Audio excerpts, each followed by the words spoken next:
बहुत बड़ी खबर है। राजस्थान में फिर बड़ा गैंग वॉर देखने को मिला है। सीकर में पिपराली रोड पर फायरिंग हुई और इस फायरिंग में अज्ञात बदमाशों ने फायरिंग की है। हिस्ट्री शीटर राजू ठेहट की हत्या कर दी गई है। हालांकि राजू ठेहट की अभी तक मौत की पुष्टि नहीं हुई है। राजू ठेहट के 3 गोली लगने की जानकारी मिल रही है। सूचना पर पुलिस के आलाधिकारी मौके पर पहुंचे हैं। पुलिस ने पूरे जिले में नाकाबंदी करवाई है कि कौन वो लोग थे, कितनी संख्या में वो लोग थे जिन्होंने फायरिंग की है। इस वक्त की सबसे बड़ी खबर है ये, राजस्थान में एक बार फिर से गैंग वॉर देखने को मिला है। सीकर में पिपराली रोड पर फायरिंग की गई है। दरअसल अज्ञात बदमाशों ने हिस्ट्री शीटर राजू ठेहट की हत्या कर दी है, लेकिन राजू ठेहट के 3 गोली लगने की जानकारी मिल रही है। अभी पुलिस ने आधिकारिक तौर पर ये पुष्टि नहीं की है, लेकिन प्रारंभिक तौर पर ये सूचना मिल रही है।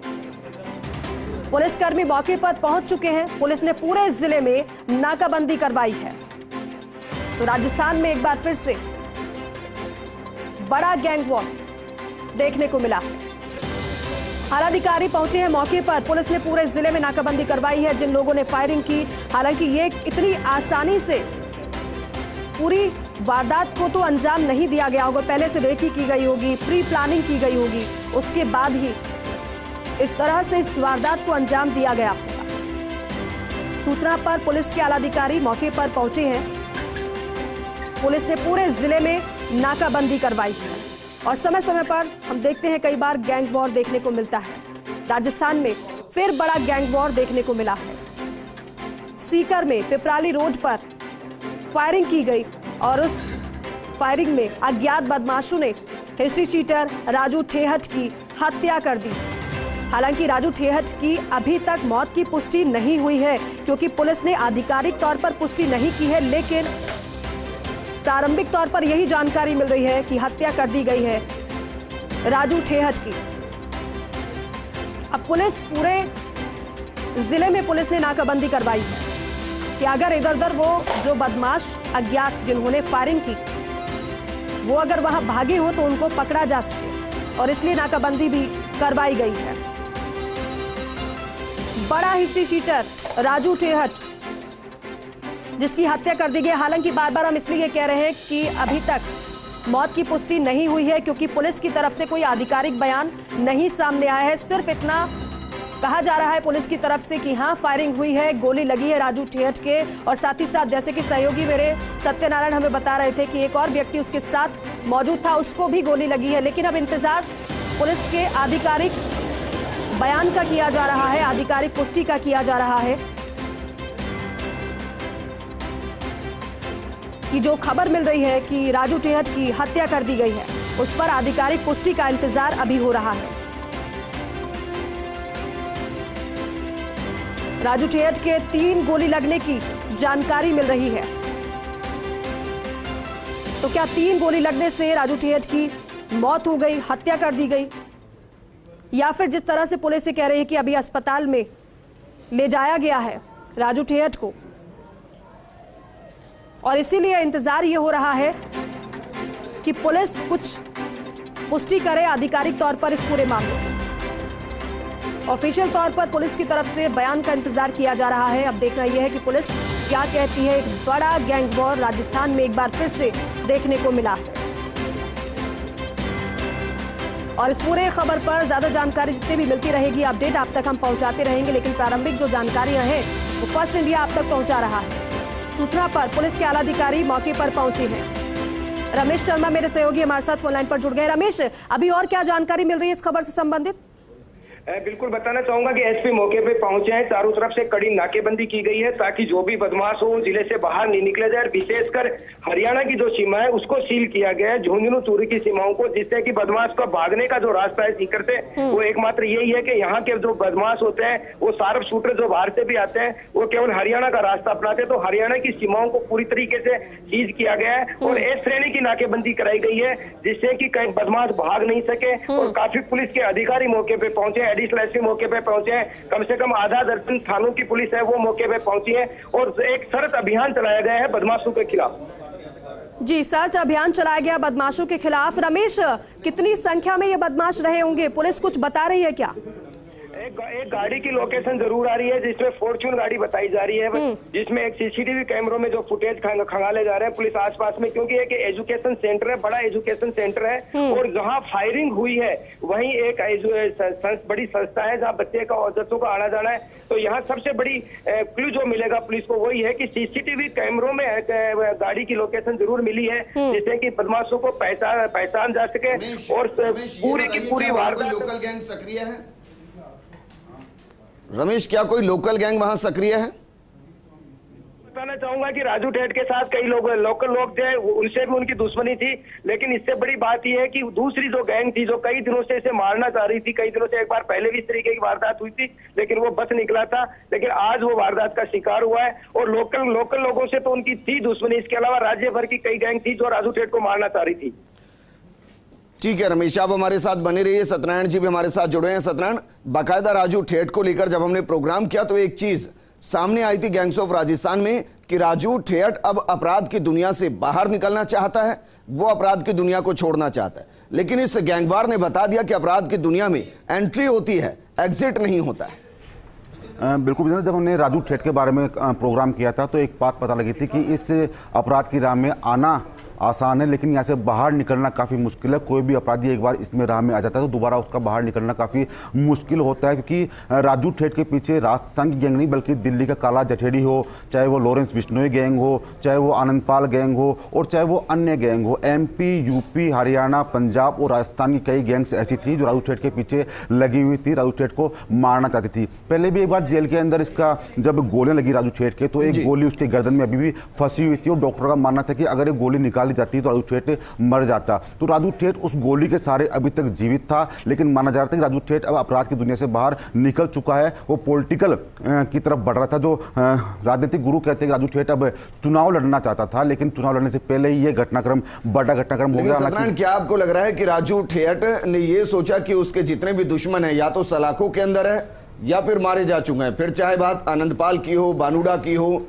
काला जठेड़ी की हो, लॉरेंस बिश्नोई की हो या फिर अनुराधा की हो, क्या वाकई में ये एक बड़ा कारण कि उसको लगा कि कोई है ही नहीं राजस्थान में और इसलिए वो शिकार हुआ?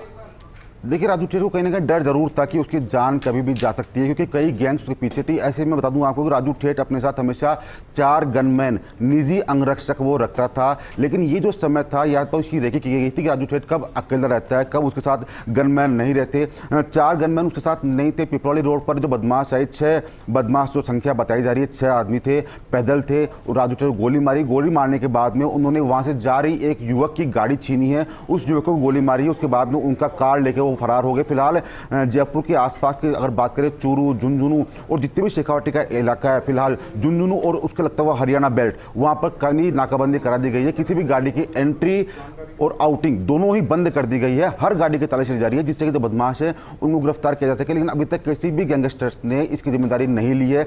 बताया जा रहा है कि आनंदपाल गैंग का हाथ हो सकता है लॉरेंस बिश्नोई गैंग का हाथ हो सकता है। ऐसे में अब पुलिस फू कदम रख रही है, लेकिन बड़ा सवाल यह है कि लॉ एंड ऑर्डर को कायम रखना, क्योंकि राजू ठेठ जिस जगह रहता है वहां पर लोगों में काफी आक्रोश है। ठेठ गांव का रहने वाला है, लोगों में काफी आक्रोश है। ऐसी स्थिति में लॉ एंड ऑर्डर की स्थिति ना बिगड़े, वहां स्थिति कंट्रोल में रहे। ऐसे में सत्यनारायण, फिर भी आपका अनुभव क्या कहता है? क्योंकि आनंदपाल गैंग को जब हम राजस्थान में देखते हैं तो बहुत ज्यादा सक्रिय नजर नहीं आती, उसका लॉरेंस गैंग के अंदर एक तरीके से समावेश दिखाई देता है।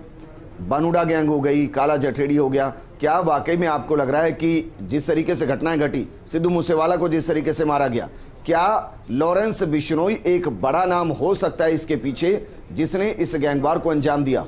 बिल्कुल विजेंद्र, जिस प्रकार से आनंदपाल की गैंग पिछले कई सालों से बिल्कुल शांत है, केवल एक्सटॉर्शन का काम करती है, लेकिन लॉरेंस बिश्नोई गैंग काफ़ी सतर्क थी। और जब हमने संपत नेहरा का प्रोग्राम किया तो हमने साफ कहा था, संपत नेहरा में अपनी पूछताछ में पुलिस को कहा था कि हमारा लक्ष्य है राजू ठेठ को मारना है। तो ऐसे में सीधा शक जा रहा है लॉरेंस बिश्नोई गैंग पर कि उसी गैंग से गुर्गों ने इस पूरे घटनाक्रम को अंजाम दिया, लेकिन अभी तक हालांकि आधिकारिक पुष्टि उसकी मौत की नहीं हो पाई। बताया जा रहा है कि 3 गोली उसके सीने में लगी है और दूसरा जो कार चालक है, जो राहगीर था उसका जान भी खतरे में, उसको 2 गोली लगी है। ऐसे में इंतजार करना होगा डॉक्टर्स का। साथ कितने राउंड फायरिंग हुई है?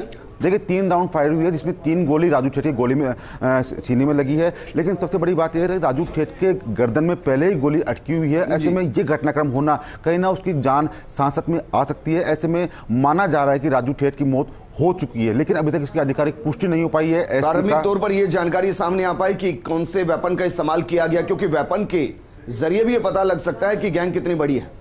बिल्कुल जिंदर, पिस्टल का इस्तेमाल किया गया है। पिस्टल के करीबन 3 राउंड फायर किए गए हैं। मैगजीन बताई जा रही है, पुलिस अधिकारी को वहाँ मैगजीन ही मिली है और 3 राउंड फायर करने के बाद में बदमाश भागे हैं। बताया जा रहा है कि 6 बदमाश थे, 6 बदमाशों में से 3 के पास पिस्टल थी, जिसमें से एक पिस्टल से 3 गोली मारी गई है। तीनों गोली उसके सीने में लगी है। फिलहाल पूरे इलाके में कड़ी नाकाबंदी कराई गई है और साथ साथ डॉक्टर्स की टीम राजू ठेठ का मेडिकल मुआयना कर रही है, जिसकी उस जान बचाई जा सके, जो कहा जा रहा है। लेकिन अभी तक आधिकारिक पुष्टि होनी बाकी है कि उसकी मौत हो चुकी है नहीं हो चुकी है। ऐसे में हमें इंतजार करना होगा। विजेंद्र, सदन, एक और सवाल, ये तो मानकर चलें कि प्री प्लान ये रहा है, क्योंकि जिस तरीके से गाड़ियां बदली गई और उसके बाद फायरिंग की गई और फिर वहां से भागे हैं, तो ये भी तय है कि जो गाड़ी वहां जिसका इस्तेमाल फायरिंग के दौरान किया गया, उस गाड़ी से तो वो नहीं भागेंगे।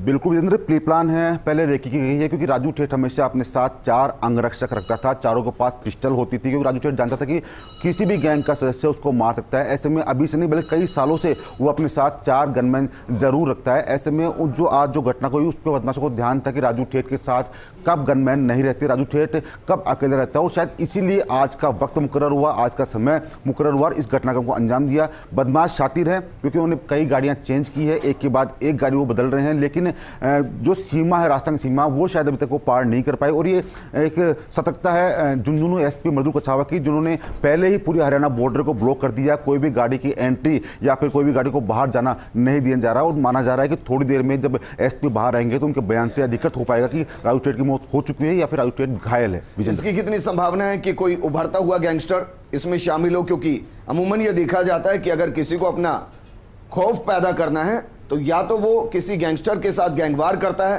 या बड़े गैंगस्टर को इस तरीके से मारता है। कितनी संभावना कि कोई एक नई गैंग सक्रिय हो रही है?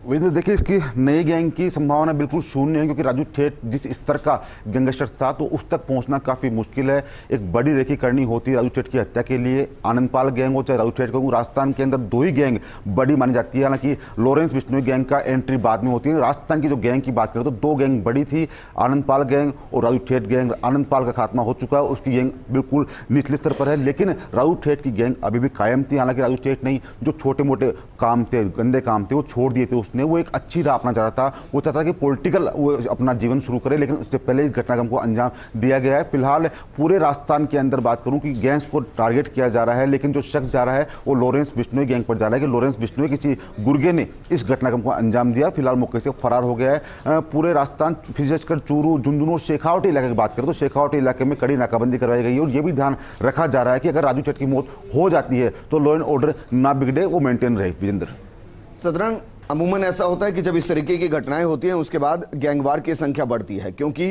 गैंग्स आपस में बदला लेती हैं। क्या यहां भी एक संभावना माने या माने कि राजू ठेठ की अगर मौत इस पूरी घटना में हो गई है तो राजस्थान में लगभग लोकल गैंगस्टर खत्म हो गए?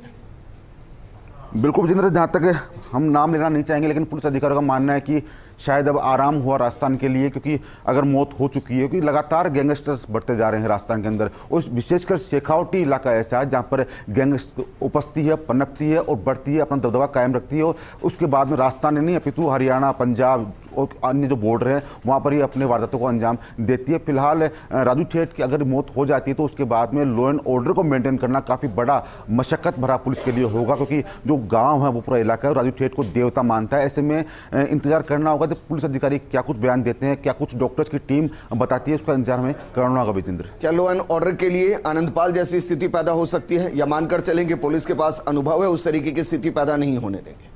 देखिए वैसे स्थिति पैदा नहीं हुई, क्योंकि वो आनंदपाल का एनकाउंटर होता है। इस घटना के अंदर राजू ठेठ रंजिशवश मारा गया है, उसकी किसी बदमाशों ने हत्या करी है। ऐसे में लोग ये बात भली बात समझते हैं कि राजू ठेठ की हत्या हुई है, उसका एनकाउंटर नहीं हुआ। राजू ठेठ गैंगस्टर था, लोग जानते थे, उसके परिजन जानते थे ये बात कि राजू ठेठ के पीछे कई गैंग्स लगे हुए हैं। ऐसे में ये तो तय था कि कुछ ना कुछ जरूर होगा, लेकिन आज होगा इसका शायद अंदेशा भी नहीं था। अगर ये पता होता किसी को तो पहले राजू ठेठ अपने साथ अंगरक्षक जरूर रखता। लेकिन थोड़ी देर में जब एसपी कुंवर राष्ट्रीय बाहर आएंगे हॉस्पिटल से, अपना बयान जारी करेंगे, रही है कि राजू ठेठ की मौत हो चुकी है, उसके बाद में अग्रिम कार्रवाई की जाएगी। विजेंद्र, हर गैंगस्टर के दाएं या बाएं हाथ होते हैं। राजू ठेठ अगर नहीं रहा तो फिर राजू ठेठ या ठेठ गैंग को कौन सक्रिय राजस्थान में रख सकता है? विजेंद्र, देखिए ये कहना जल्दबाजी होगी क्योंकि राजू ठेठ के करीबन 70 से अधिक मेंबर्स हैं इसकी पूरी गैंग के अंदर, लेकिन जो छोटा भाई है उसका वो सारा काम संभालेगा अगर राजू कुछ हो जाता है तो। लेकिन माना जा रहा है कि राजू ठेठ की मौत की बात सुनकर करीबन सैकड़ों लोग अस्पताल के बाहर जमा हो चुके हैं। तो पहले प्राथमिकता ये है कि पुलिस उनसे कैसे निपटे। अगर राजू ठेठ की मौत हो चुकी है तो उसका पोस्टमार्टम करवाया जाए। कितनी गोली लगने से उसकी मौत हुई है ये भी सामने नहीं आ पाया है, और किस व्यक्ति ने मारा है, कौन सी गैंग ने इस घटनाक्रम को अंजाम दिया। क्योंकि अभी तक लॉरेंस बिश्नोई जो है एनआईए के हाथों में है, संपत नेहरा पंजाब पुलिस के पास है। तो ऐसे में माना जा रहा है कि किस व्यक्ति ने इस पूरे घटना को अंजाम दिया ये पता लगाना काफ़ी मुश्किल है, क्योंकि काला दशहरी जो लॉरेंस बिश्नोई का आदमी है वो भी कल कैलिफोर्निया में गिरफ्तार हो चुका है। ऐसे में कौन व्यक्ति राजस्थान के अंदर बैठ के लॉरेंस बिश्नोई गैंग को ऑपरेट कर रहा है, तो ये एक जांच का विषय है। लेकिन सबसे पहली बात यह है कि ये पता लगाया जाए लोकल स्तर पर कि आखिरकार गैंगवार कैसे हुई, कौन गैंगस्टर थे जो राजस्थान आए, उस गांव में पहुंचे जहां राजू रहता था और उसकी गोली मारकर हत्या कर दी। फिलहाल इन तमाम बातों की जांच जारी है। विजेंद्र, अच्छा सत्यनारायण, एक और सवाल, क्योंकि जब इस तरीके की गैंगवार होती है तो जो गैंगवार को अंजाम देता है वो सामने आकर बताता है कि हाँ उसने इस गैंगवार को अंजाम दिया, और ऐसे सुराग भी मिलते हैं। क्योंकि तिहाड़ जेल के अंदर लॉरेंस बिश्नोई बंद है, पपला गुर्जर भी बंद है। ऐसे में क्या वाकई में लॉरेंस गैंग की तरफ से कोई ऐसा चेहरा है जो आकर बताएगा अगर उन्होंने इस वारदात को अंजाम दिया है कि हाँ इसमें लॉरेंस गैंग का हाथ है? बिल्कुल, जब भी कोई गैंगवार होती है तो कोई ना कोई गैंगस्टर उसकी जिम्मेदारी ज़रूर लेता है। लेकिन किसने अगर इसको वारदात को अंजाम दिया है तो वो लॉरेंस का आदमी हो सकता है। हालांकि लॉरेंस खुद एनआईए के हाथों में है। उसका जो गुर्गा है संपत नेहरा वो पंजाब जेल में बंद है। उसका जो दूसरा गुर्गा है गोल्डी बराड़ वो फिलहाल कैलिफोर्निया में गिरफ्तार हो चुका है। लेकिन कुछ गैंगस्टर्स ऐसे भी हैं छिपे हुए जो कि चोरी छिपे लॉरेंस के लिए काम करते हैं। राजस्थान के अंदर जयपुर की कई सीमाओं में वो सक्रिय भी थे। बाकायदा सत्यनारायण, जब लॉरेंस बिश्नोई का प्रोग्राम हमने किया था तो राजस्थान के अंदर, पंजाब के अंदर, हरियाणा के अंदर उसके कौन कौन से गुर्गे किस तरीके से सक्रिय थे ये पूरी चार्जशीट हमने पब्लिक डोमेन में रखी थी। और उसके बाद एनआईए ने बाकायदा छापे मारे थे और ज्यादातर जगहों से उन गुर्गों को पकड़ा भी था। मेरा सवाल यह कि एक और सूचना जो इस वक्त मिल रही है कि राजू ठेठ का कोई रिश्तेदार भी है जो इस पूरी घटना में शिकार हुआ है, जिस पर फायरिंग हुई है। क्या यह सच है या सिर्फ राजू ठेठ और उसका ड्राइवर उस वक्त दो ही मौजूद थे? देखिए, मैं स्पष्ट कर दूं विजेंद्र आपको कि राजू ठेठ का कोई रिश्तेदार नहीं है इसके अंदर, ना ही राजू ठेठ का ड्राइवर है, बल्कि जो बदमाश जो आए थे उन्होंने इस घटनाक्रम को अंजाम दिया। अंजाम देने के बाद में जब वो वहाँ से फरार हो रहे थे तो एक गाड़ी सामने से आती हुई मिली। उस गाड़ी में से ड्राइवर को उतारा गया है, उसको गोली मारी गई है, उसकी गाड़ी छीन के वो फरार हो गए हैं। माना जा रहा है कि बदमाश दूसरी गाड़ी में सवार होकर आए थे, उसका ड्राइवर अलग था, उसने गाड़ी पहले ही रोक दी और गाड़ी वाला चला गया था। उसके बाद में बदमाशों ने पहले गोली मारी, उसके बाद में गाड़ी लूटी है, कार चालक को गोली मारी है और वहाँ से मौके से फरार हो गया। ऐसे में जो चालक है दूसरी गाड़ी का वो भी घायल है, गंभीर अवस्था में है। उसकी भी 2 गोली उसके सीने में लगी बताई है और फिलहाल उसका भी इलाज जारी है। लेकिन उसकी मौत की सूचना नहीं है। लेकिन राजू ठेठ की मौत की सूचना आ रही है और जो अधिकारी कह रहे हैं कि हाँ सूचना आ रही है, लेकिन आधिकारिक पुष्टि अभी तक उसकी नहीं हो पाई है। ऐसे में इंतजार हमें करना होगा अधिकारी के बयान का। बिल्कुल सत्यनारायण, आप बता रहे हैं कि अब हत्या की सूचना आ रही है, लेकिन अभी आधिकारिक तौर पर पुलिस की तरफ से इसकी पुष्टि नहीं की गई है। आप दोनों का ही बहुत बहुत शुक्रिया।